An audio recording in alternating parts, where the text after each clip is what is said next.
Oh, they can just see more than us now. Because you see, the visible light for most people in the spectrum is very, very small. Most of us belong there. These people, it's just a little wider, so they can see more. It's just like hearing. Some people cannot hear certain frequencies, but some can. Right? It's the same. So it's the same with our visual. Some of us can see a bit more. I know a lot of people who can see. So usually it's those little ones that who are mischievous. They will play the light switches and so on. Turn off, on, off, on. That's what this ghost does at my son's hostel. Plays with the light switches. So the light switches goes on, off, on, off, on, off. And one day this boy was sleeping and couldn't get up. And he just couldn't get up and he couldn't breathe. So they called the Malay boy in. What's happening? The Malay boy said the ghost is sitting on your body. The little boy is sitting on your chest. How can you breathe? He's sitting there. Yeah, they're just mischievous, just like little children, little children. It won't cause death, usually. I don't think anyone has been killed by a ghost before. You've been killed by humans. You'll be more afraid of humans and gangsters than ghosts. I don't think so. I've never heard of anyone who has been frightened to death by a ghost. I've never heard. In movies, yes, movies only. But in real life, I've been told that most of the ghosts are very weak and they are more afraid of us. They would avoid us. Then in the scriptural stories also, most of the ghosts, they're actually very pitiful. They have no place to live, so they go to abandoned houses. That's why they say abandoned houses, houses where people have not lived for a long time, maybe there are beings living there. Possible. Because these ghosts, they're actually very sad and pitiful. They have no place to live. And then sometimes they have children. So they just go around like bankers like that. So when there's an abandoned house, they just go in there and live. So the Chinese are very smart. See, Chinese again very smart. They tell you to do certain things, they don't tell you why. They say when you go to a new house, you boil water, right? You boil a kettle of water, isn't it? Isn't it the practice? Yeah. Do you know why? It says boiling water, kettle of water, means I've come to live here permanently. It's a message to whoever that's living there. Tumpang lah. Whoever is living there, I've come here to live permanently. Boiling the kettle of water is very symbolic. It seems the ghost will understand. Otherwise, why boil water? The Chinese tell you to boil water, isn't it, right? Yes, why? It seems it's symbolic. You trust the Chinese, right? They know a lot of things. Our civilization is very old, we know a lot of things. It's just like going vegetarian on full moon and new moon. They know about the gravity of the moon already. Then you go cuckoo. So they tell you, go vegetarian, don't eat meat. You reduce the toxins in your blood, less chances of going cuckoo. Then you won't howl like a wolf. The Chinese know a lot of things. Only thing is they don't explain to you why. They know a lot of things. So there's wisdom behind what they tell you. Some of the things are not wrong. It's interesting, you read up on it and you say, that's the reason.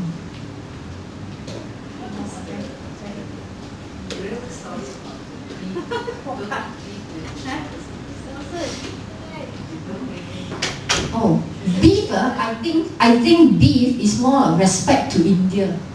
Because Indians generally they respect the cow, right? Because the cow does so much work for us. Simply because the cow does so much work in the paddy field. So Indians respect the cow, which is a good thing. So most Indian religions, they don't eat beef. I don't think it's just Kuan Yin. It's not just Kuan Yin. It's out of respect for our Buddha, because our Buddha comes from India. So generally, a lot of Buddhists will abstain from beef. Even if they're not vegetarian, they just don't want to eat beef. Out of respect for India, more for that.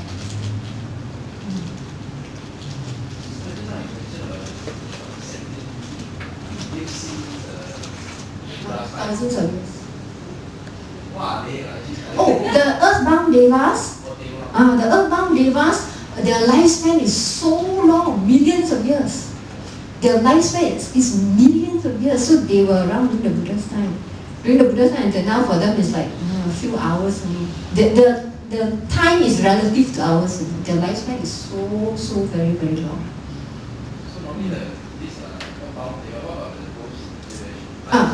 The lifespan of a ghost is actually very short.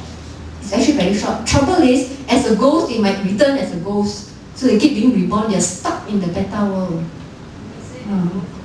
Some grow, some actually grow. That's from people who see them, they tell me. I don't know. This is not scriptural reference. This is from people who can see them.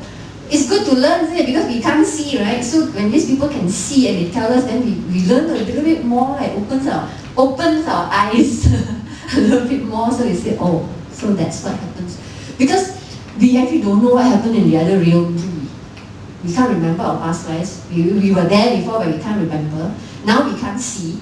So how else do we know but to ask people who can see? So whatever they tell us could be true, may not be true, but lots of people have told me before. And I don't see why these people should lie. And I don't think they are pretending either. Because they can actually see. I know of this family, the siblings can see. The two children can see. The parents cannot see, but the two children can see. And the children just concur with each other. And you see that? Yeah, I see. they are both looking at the same thing. It's the same thing. So they just live with it, and it doesn't frighten them because to them they can see already. Right? So it doesn't frighten them. It frightens us because we haven't seen before. So one time we see, we will really get a fright. But normally, if until now you can't see, you probably just don't have that ability to see. It's a good thing, huh? Even the Matsalis who do research on ghosts, they have never been harmed by ghosts before. This from a scientific perspective. Those who do scientific research on ghosts say the ghosts are more afraid than we are. They have never been harmed. That's what I read.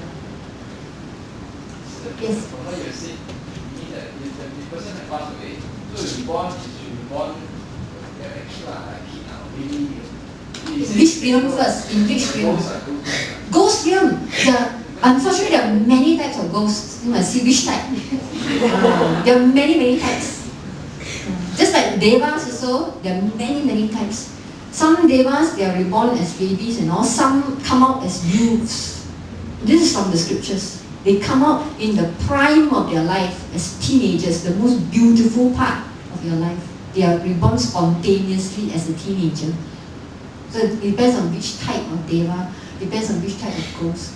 There are many types of ghosts. Not all are reborn as those with thin necks and big bellies. Not all. Some are not. Like this boy who can see, he says one is a small boy who looks like a human, two are adults, and one who doesn't know what it is. Cannot define. It's just a being that cannot define. He even took a photograph. It appeared in the photograph, you know. Modern cameras can take. It's so powerful. He took a photograph, it appeared in the photograph. The image. Blackish. It's a blackish image. It appeared. Because for one time I think they circulate the ghost image in the internet, right? Rather now say it's fake. Yes, it's fake. Yeah. But they actually took the picture and it appeared as an apparition, blackish image. Not clear, it's a blackish image.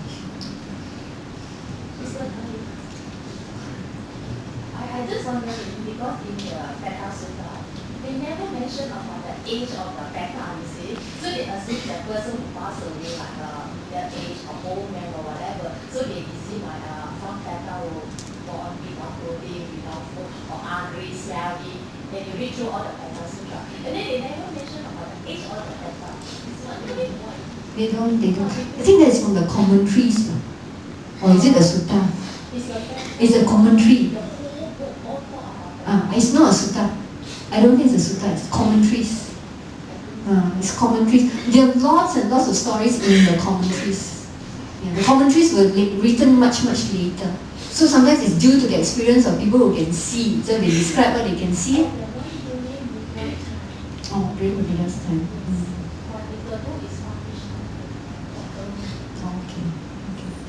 There are also people who have actually been to hell in their dream. They have visited hell in their dream, and then when they wake up, they write the whole experience out. And it's very close to the Chinese description of hell, and all the suffering and everything. It's very close to that. So they went in a dream state, whether they dreamt the whole thing or they actually went to hell, we don't know, right? So they just come and they just relate back the whole thing.